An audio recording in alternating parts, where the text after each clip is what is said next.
good afternoon. Well, currently afternoon, but maybe good morning. Who knows? Welcome, episode 5 of Series 2 Coach Conversation. Jen, how are you? I am fantastic. Do you know what I'm doing? I'm doing open water swimming. Why? Well, so my wife, which I can call her that now, I'm still getting used to that. That's her ball game, like water sports and swimming, and basketball and ball sports just are not her thing. So we do have, fortunately enough, a basketball court in the yard behind. But she said to me, listen, you've got arthritis in your back. Go and see if the cold water helps. Now, sheepishly, I waited until it got to about 18 degrees. So real open water people are like, you're just swimming in water, girl, in the summer. But what it sparked, linking it to coaching, is I'm doing something new and I'm grand and competent going up and down lanes in a chlorinated pool. But in this open space, I'm kind of trying to navigate what I need to know for me without being a pest to her and limiting what she's doing, and trying to get my flow of that. And I'm finding that, like, sometimes I'm annoying myself because I can't work it through. But would I need a coach because I have coaching sessions there? No, I don't want that. I want to just enjoy the experience. So that's something this week that has blown my mind. You know, just trying to find a way that I can feel comfortable. It's a big, vast, open space. I don't want to look silly. I don't want to look like I don't know what I'm doing, even though there's loads of people. Yeah, well, that's what she said to me. She goes, like, you're getting from A to B, like, you're doing okay. But it's the competitiveness in me that wants to be like, yeah, look at me. I've been doing this 100 years, as opposed to just working through it as an enjoyable activity. So yeah, that's one of the things that I've enjoyed doing this last week, along with watching the Euros. Yes. Yes, indeed. Well, look, I saw, yeah, brilliant. The wall chart, which is good. So Callum just recently turned 7.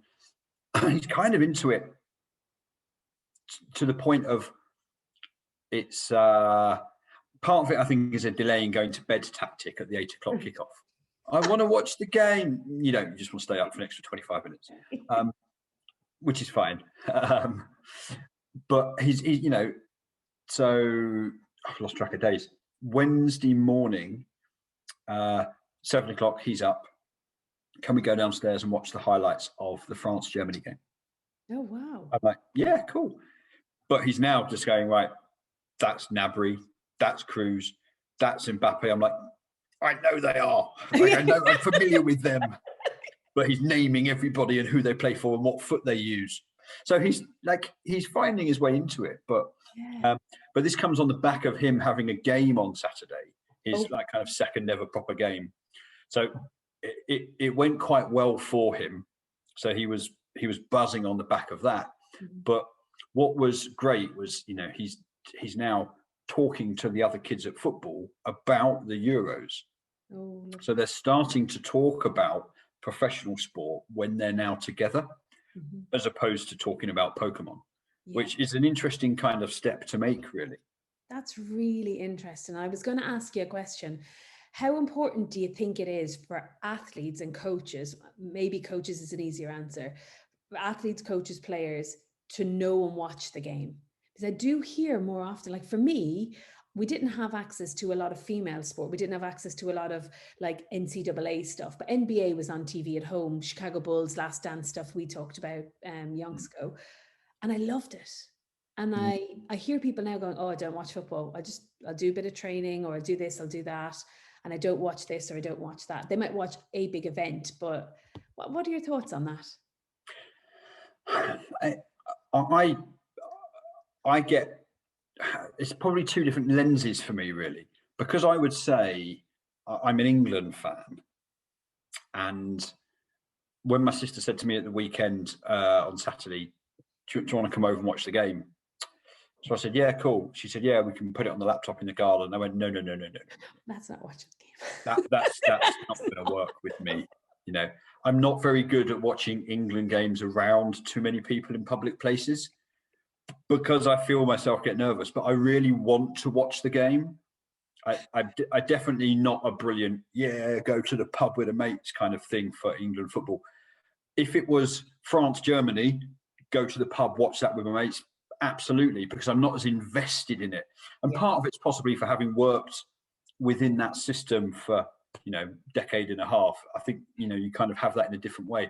And I'll watch France, Germany through a lens of a coach and probably watch different things to how someone else might watch the game. Yeah.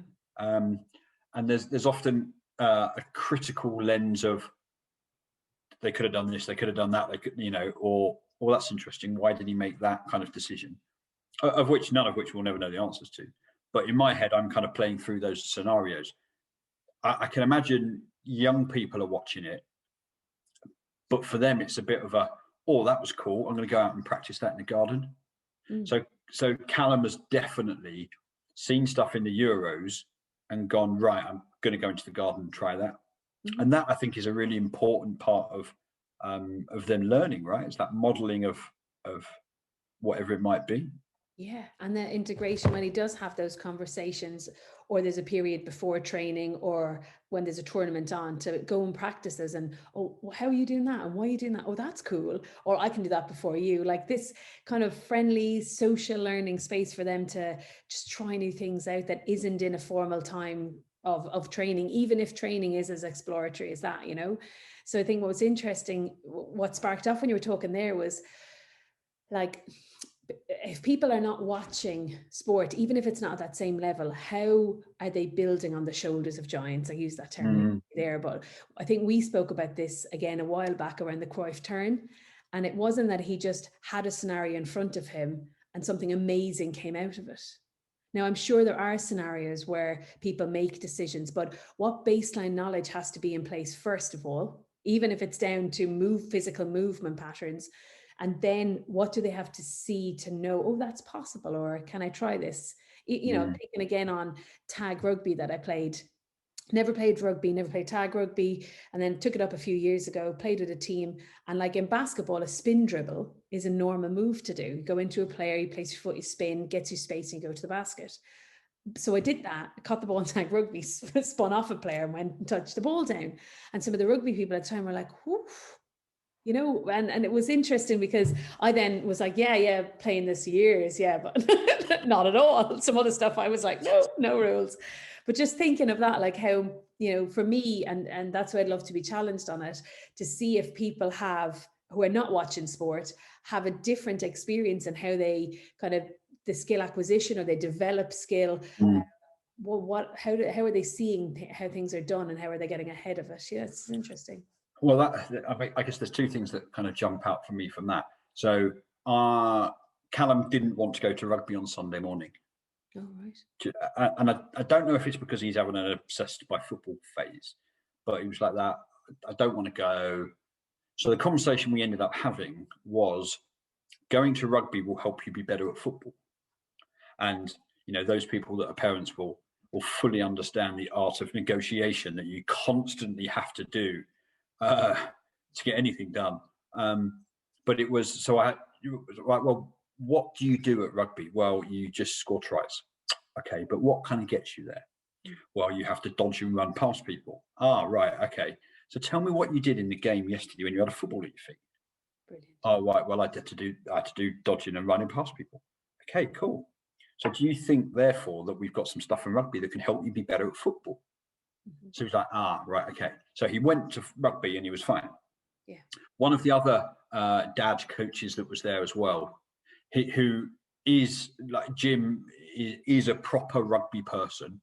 He's huge, and his son is a mini version of him. But he plays in the same football team as Callum. And I would say that Jim and Harry are quite rugby people.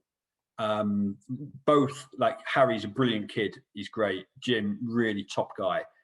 Jim had the same conversation with Harry, and I would say that they're more football dominated more rugby dominated in their world, but they still had to use that negotiation thing of rugby will help you get better at football, but rugby probably is his first sport. So I think probably kids ebb and flow in this, but it's how we can, like you said, you can learn something in one sport and it transfers to the other. Yeah. So I think there was definitely some good stuff from the Euros on the pitch that I think will be great for kids to practice.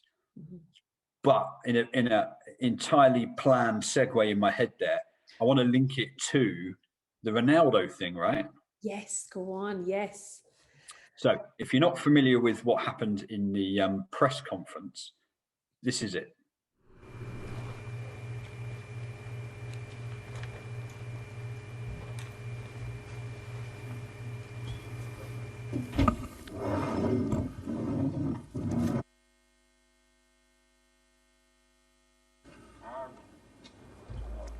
Now, he's clearly an elite athlete who mid-30s, 30, whatever he is now, and is clearly an absolute machine.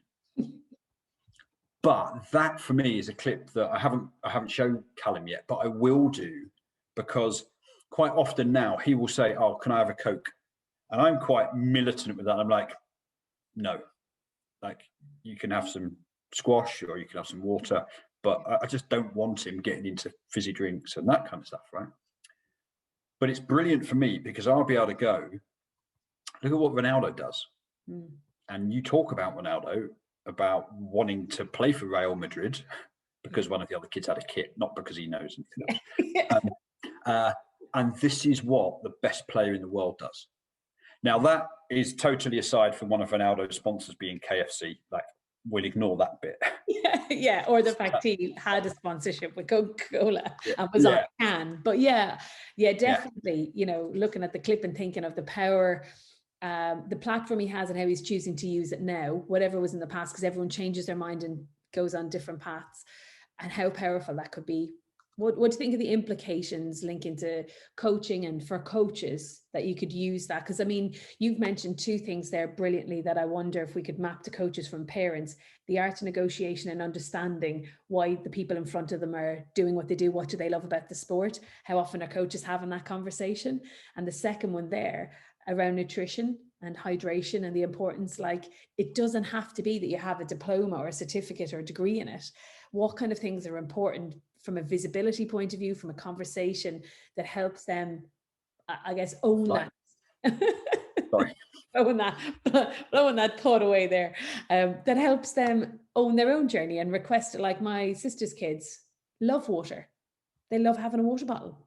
And I'm like, oh, wow. That's something so simple, you know, that they're like, have that habit and they know and they enjoy that from a young age of 5 and 4. I think there's definitely a responsibility on coaches to support, even if they've got a little knowledge, to ask the children about how do they refuel after a match, what's important that they get back into their body after they've done some exercise in whatever sport, and kind of what that might look like, or how do they fuel their body during exercise. So if you're playing golf and you're going to be walking for 4 hours, but your heart rate's never going to get to 150, what does refueling look like there compared to if you're going to go on a bike for 4 hours and you're going to suddenly burn 1,500 calories? I think there's definitely a responsibility for coaches to do that. But I think some of that education for coaches is find out some stuff and don't pretend to be a nutritionist if you're not a nutritionist. Know where your limits are. But sometimes you might have to speak to parents about this. I remember we played away at Cardiff. One of the under-10s got on the coach, and his dad, for his lunch, had given him a 4-pack of Cadbury's Boost.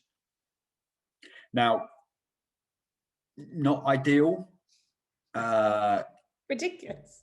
Yeah, coaches were delighted because we just took them off him. Yeah, we did, and we gave him something appropriate to eat. But I had to have a conversation with his dad, Alistair, when I got back to say, look, what do we think this looks like in terms of effective fueling for football? And it was interesting because it opened up a whole debate, a whole discussion with him, because he was, I'm really sorry. I've split up with my wife. I'm now single. I'm just getting my head around, feeding my son. And, I was really rushed. I wasn't planned, which was a really interesting, insight for me about what was happening in Alistair's life and then what was happening in his son's life.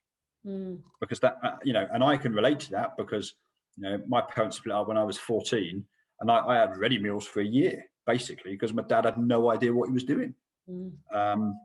So there is a role for a coach to kind of have some of these conversations if, a parent is providing their kids, because most of the time they are, providing their kids with inappropriate nutrition or hydration for sport.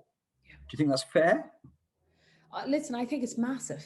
I think it's so important to have, I think it's probably the way you have the conversation. And I know that in different schools that I work with at the moment, they talk about having a workshop at the start of the year, an informative couple of pages, a WhatsApp group, like loads of ways to connect the parents element in. Because sometimes it's the not knowing, sometimes it's in my day we did, and other days it's picking up the copy and paste stuff. So I think one of the things that sparked off around hydration, and I love the point that you've made about know your limits. So you check in and do follow certain people or go to different websites and sources and find some stuff out and see how relevant it is for your group. But I was thinking there about when coaches, and even in my own experience, when coaches perceive it to be the right time for you to hydrate. So you've done a couple of sprints now, everybody go get water. Or, and then the depletion in their attention because actually somebody wasn't hydrated coming and now is more hydrated because you've waited until you feel it's the right time. Now, I know there's some people who coach young kids who are probably going, hang on now. You said before about someone going over to a parent for water coming back with Haribo. Like, I know there's a boundary there, but there's some part there that is like, this is what works really well. This is what doesn't work well. And then finding a space in between to have a conversation. I mean, I just want to go back to something that you said at the start of that I don't think gets given anywhere near enough consideration. And I don't check in enough on how are people arriving at the session in terms of their nutrition, pre and hydration. I mean, look, I can't think of when I've ever asked that question, which is crap of me. And I will be doing it tonight at coaching. So I'll have a different issue tonight, is that we've got first team coaching tonight. So we'll have a load of lads coming out of London to the rural sticks that have probably left London at 5. Realistically, what have they done for nutrition that day? Probably grabbed a Mackie D's on the way down. Like, that's probably realistic. Have they drunk enough? Possibly not, but there's some athletes in this group as well. So I would think we'll probably get some extremes, but I'll certainly be asking that question. And the other question I think that was really good that I think coaches should hear was, do the athletes refuel, drink? Do they go and rehydrate when you say that they can or when they think that they need it? And I think if we only just go, right, we're going to play this bit for 20 minutes, then you get a drink. What if a kid needs a drink after 15 minutes, especially when we've had like some really nice weather and the coaches don't plan and adapt well enough? I think that's really important questions for coaches to consider there. Yeah. Thank you. Well, we're staying on track to our topic because we're definitely on the right mode. Here's my oh gosh, cute drink. Gin and tonic in an unmarked bottle. Oh, it's almost Friday. Speaking of consideration, veering the topic a little bit, but keeping on the right track around conversations and consideration. I saw something of a new apparel or clothing range that Adidas have brought in. And around a stat which I need to dig into because I only saw it this morning. And the apparel is based on a 1 in 4 dropout for females around menstrual cycle and their period, and saying that was a cause of them not playing. Now, the dropout part made me raise my eyebrow, so I am going to dig into that to see. And I imagine Adidas, it will be a large volume and all that. But I started thinking about my own and away kits being white. And thinking about, the early stages when I didn't have those conversations with my parents as much around the fear I had, but it was always there. I still played through it. We never had a conversation with my teammates, but every away game, because they were irregular for me, I couldn't map. And I was then really fine tuning my body to go, or really tuning into my body in a fine way to see if there was something like, oh, I've got a cramp, or I'm feeling a little bit tired. Is that related to this, or is it related to here? So knowledge about the steps or what your body goes through from myself, knowledge from a coach's point of view, but even in a more simplistic way on the tagging of the Adidas, like thinking about kit. Like there was so many people, I put on my Twitter this morning, having a conversation. If you're lucky to be part of an organization that has a kit person, having a conversation with them as a coaching group and from an athlete representation point of view, you know, is it men's or women's kits, and what do the women want? Some want to have men's kits for fit. Some players that I saw in different teams last year from different sports that I went around to, you could see them pulling and fixing themselves. Just thinking about kit and the accommodation they've made around where it's topical on the menstrual cycle to look at the impacts. This is another small area, possibly massive when I look into the research behind it, that came to the forefront. We played a team, Callum's team played a team on Saturday morning that had a girl playing in that. But so then in a youth sport team, typically they'll probably just buy a kit and assume that it's a boys' kit, and that certainly in football you can have mixed teams. Yeah. So how are other providers of kits set up to deal with, oh, you've got boys and girls in this team, so they might need a mixture of stuff? So I bet not many are. No. And even, I mean, probably less of a priority-ish, maybe you could correct me if you think I'm wrong on this, but in the performance analyst world that I lived in for a while, the kit that you got, because I was a minority in all cases as a female in a men's setup. So when I worked with Dublin, I was one of 25 and 2 women. When I'm over in different teams in London or different, you know, smaller groups, I'm still the physio in myself, or the nutrition, the physio in myself. And the kit is men's kit. Yeah. And this year is the first year with the TCG team, the Tyrconnell Gales, where we got a brochure and we could pick from anywhere.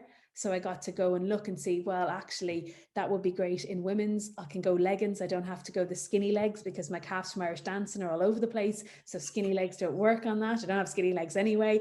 But it was just nice to be able to go, oh, I'll pick a gilet for a woman's cut instead of the ones that make me look like I'm taking off.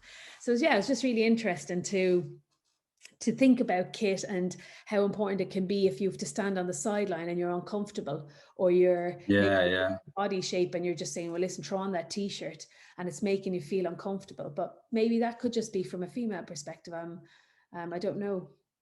But you also get many sports where, I mean, I think you're quite lucky that you've been able to choose kit. Many will go, right, look, so-and-so's left. They're a similar size to you. Yeah. You get their kit.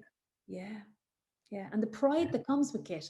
I love kit. Oh, yeah. I absolutely love it, you know. Best thing ever. Yeah.